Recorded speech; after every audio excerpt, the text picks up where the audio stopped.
I am occasionally asked to describe my experience and opinions regarding my time in Vietnam. Over time, I have developed distilled thoughts on both. My time was my service, as it was for the almost 3 million other people that served there.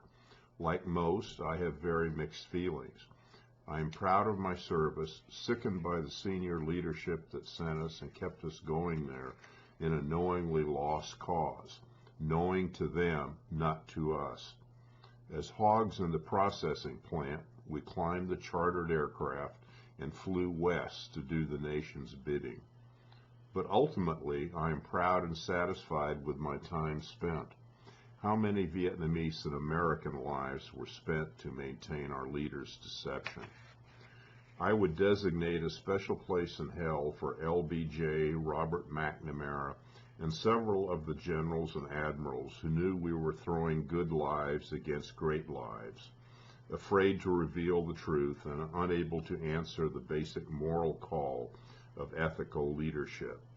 Westy and Depew, who refused to recognize the war for what it was and insisted on throwing good soldiers and Marines toward their vision of the conflict that existed only in their minds. To us that went, we saw the truth in our own microcosms of reality. I know a few other instances where the leaders were so consistently unworthy of the lead. The people of Vietnam were and are a strong, resilient people with much more of our values, their lives squandered by venal toadies and our disinterest in influencing quality rather than loyalty in positions of national responsibility. Despite that, we went, generally positively initially, and later in resigned loyalty. Our lodestone was always the people we were with and the shared experience. Experience writ large was different for each of us, and yet much universally the same. Vietnam was highly personal for each of us, and grossly impersonal for us all. It was a war. Overall, I think Vietnam writ large was and is a highly personal experience and largely determined by the makeup and attitude of each of us that went there and came home, still retaining some form of cognitive processing capability. Experience and perception as reality depended upon the time, location, and unit of assignment. Experience differed by mere days or physical location. Some generally rested in a year of boredom, while others would be routinely torn asunder. Life was truly luck and timing. We arrived, were processed with studied practice, issued generally common equipment, and sent to our fates.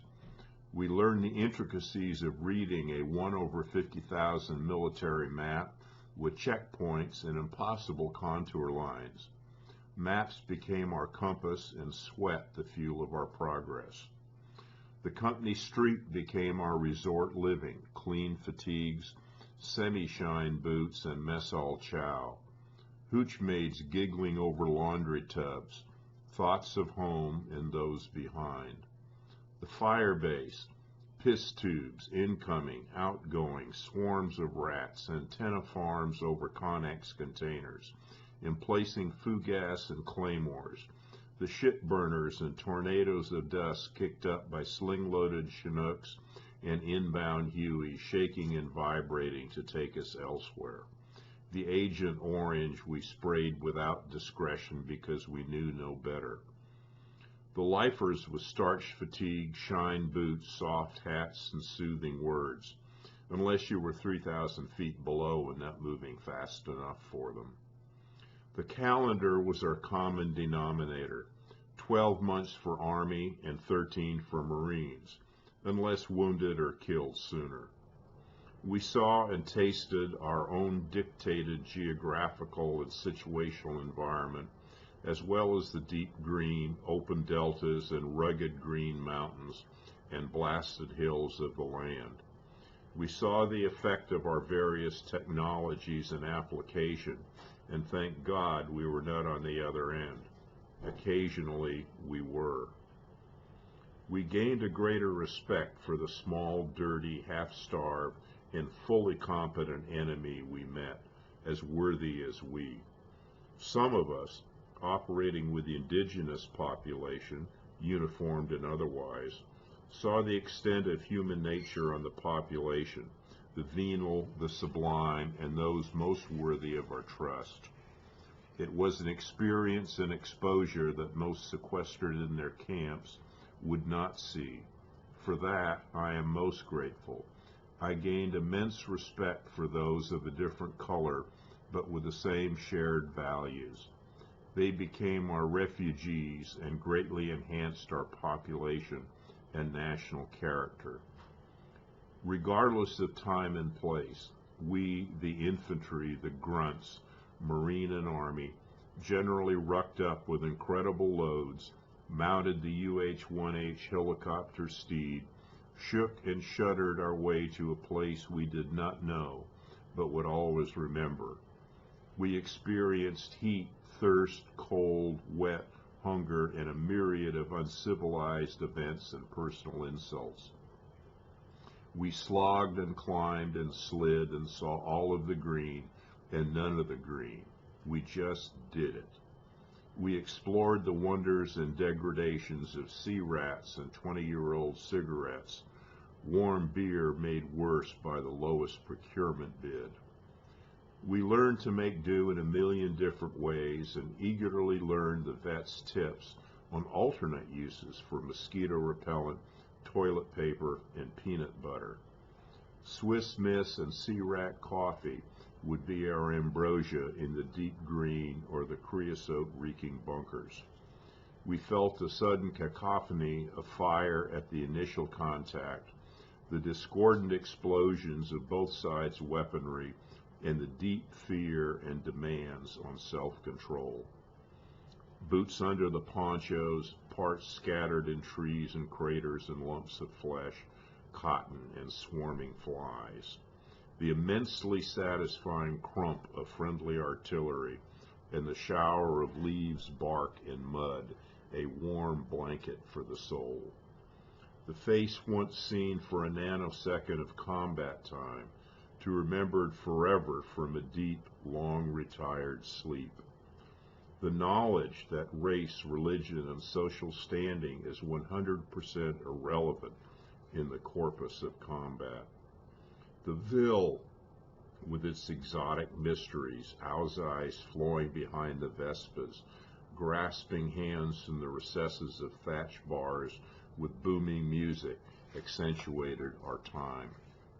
The smoky, warm broth of pho in the early morning, and the exotic accompaniments so foreign to the Western soul. Picking out the baked-in weevils from the morning banh mi and enjoying the crunch of the crusty cover. Cold 33 beer served in a large glass with a chunk of ice, ambrosia. The blue sick smell of rotting straw, fish parts, and the detritus of life on the edge greeted us at every rural ville. Water buffalo, deadly to men, docile to children, plowed dank, heated paddies. Some heard the screams of nurses to get help in staunching the flows of a dozen deep penetrations and to fight the deepening shadow of life within the eye of the teenager on the canvas. Others saw the doctors just point to the hall for some and the operating room for others. The medevac takes all sorts. We learned the sound of the small red bubble hiss of the sucking chest wound and the sudden clack of the claymore before it detonated. We understood the time between the clunk of the VC mortar and the impact was less than the time it usually took to hit the ground. We learned that the Red Cross donut dollies and the AFVN weather girls were more rumor than confirmed fact. Ditto the USO shows. R&R was a treasured 7 days that seemed to take less than 24 hours. Usually 2 of them would be on a plane, wishing and hoping. We experienced both the exhilaration and the fear of contact, and wondered in our deepest souls, will I fail them? Will I do my part? Respect of the small band of brothers became the lodestone of our lives. We felt exquisite loneliness in the crowded company of others. Above all else, we learned to cope. Some did it with drugs and ill discipline, liquor binges, and disruption. Others turned inward and found solace in quality companions or contemplative outlets. Drugs provided a momentary fog, but with potential future consequences. The war enshrouded all of its participants with a potential future of bad dreams, bad behavior, and helpless management. Coping would be forever. The human toll and emotions of the tour were not dependent upon the location. The enemy was the same everywhere, only the numbers differed in the manner of encounter.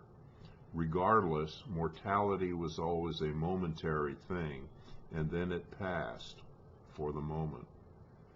The delta was flat, wet, and incredibly hot, with only the occasional snatch of village shade or deep swamp canopy. The air reeked with primordial mud hidden by chocolate gray waters, enriched with 1,000 years of organic deposit. Three Corps was a mix of heavily urbanized and the grossly primordial.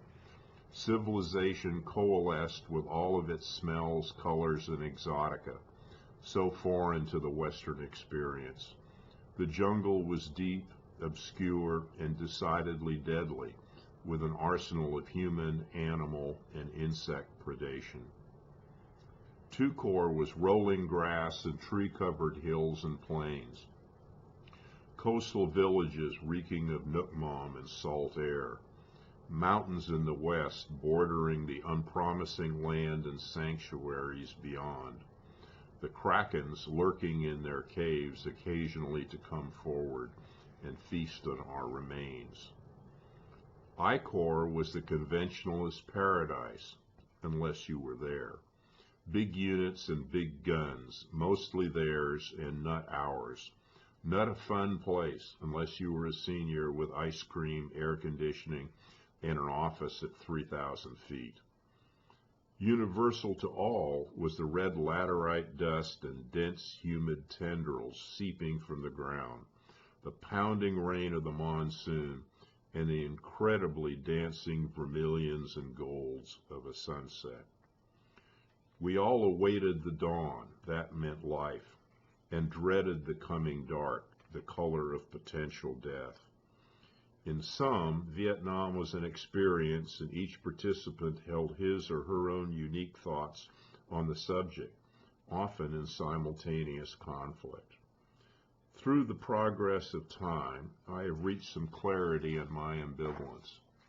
I now detest those that sent us, shrouding their knowledge with the untruths of purpose foisted upon us.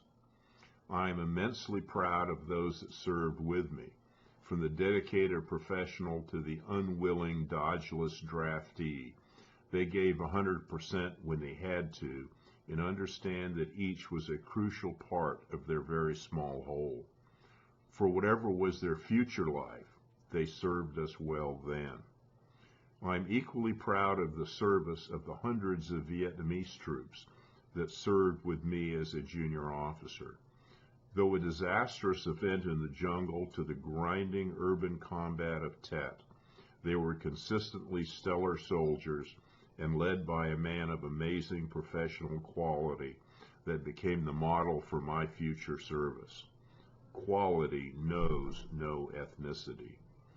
And I am forever grateful that I had the experience of service and performed reasonably well in a land that could have been much more honored by our presence than it was. Most of all, and I believe speaking for most of it, we did it for the children. This is Vietnam. These were the faces that we dealt with. We saw every day, or sometimes only when we had to, under the most difficult circumstances, and also the most comforting. These are the troops that the nation sent on our behalf, some willing, some unwilling. Regardless, they served and served proudly. Most had an experience that could only be described to them after great reflection. Others had experiences they talked about constantly to both their doctors as well as their families. People did not understand what these faces meant to them. They meant that this was a moment in their life when they would be able to actually say, hey, I did something worthwhile. I served as best I could. I supported my friends. I fought my foes. And most importantly, I fought myself to give to all of us what we hoped would be the best for all of us later. As I have said, on reflection, whether it was Vietnamese or U.S. or everybody in between, we did it for the children. We suffered, we bled, but we always performed because we knew the ultimate requirement was to get home alive and keep the spirit of what we were doing there together.